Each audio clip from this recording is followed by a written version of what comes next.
ici aujourd'hui pour présenter un travail que j'ai effectué il y a 6 ans maintenant, qui s'intitule Micronation, ce qui peut expliquer déjà ma présence ici.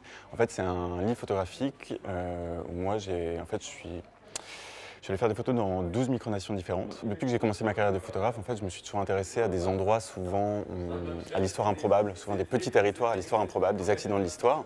Et en fait, j'ai fini par entendre parler, complètement par hasard à nouveau, de la principauté du silence. Je me suis dit que c'était une super idée de reportage. C'était effectivement très photogénique, un endroit improbable que personne ne connaissait, en tout cas le grand public.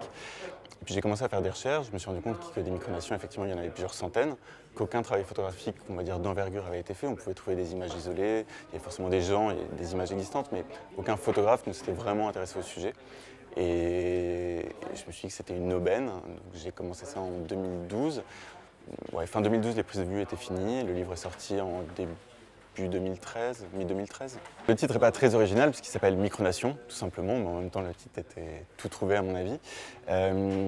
Donc en fait, c'est un livre photo, donc majoritairement, effectivement, c'est mes clichés. Il y a 2 textes à la fin.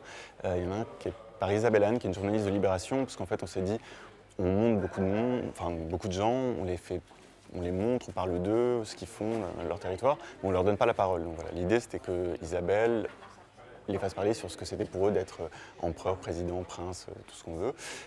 Il y a aussi un texte de Bruno Fellini, qui est à mon avis le plus grand spécialiste français, mais je dirais même mondial, je pense, des micronations, qui fait une sorte de petit texte d'introduction sur le phénomène global. Je sais pas, le premier truc qui me vient à l'esprit, c'est que je suis allé donc sur le royaume d'Éléor, et en fait là-bas, il s'avère que le roi s'appelle toujours le roi Léo. Donc voilà, c'est comme je m'appelle Léo, et donc il y a des Léo d'or, c'est la monnaie locale. Il y a des chants à la gloire de Léo. Enfin voilà, j'avais un peu l'impression d'être à la maison.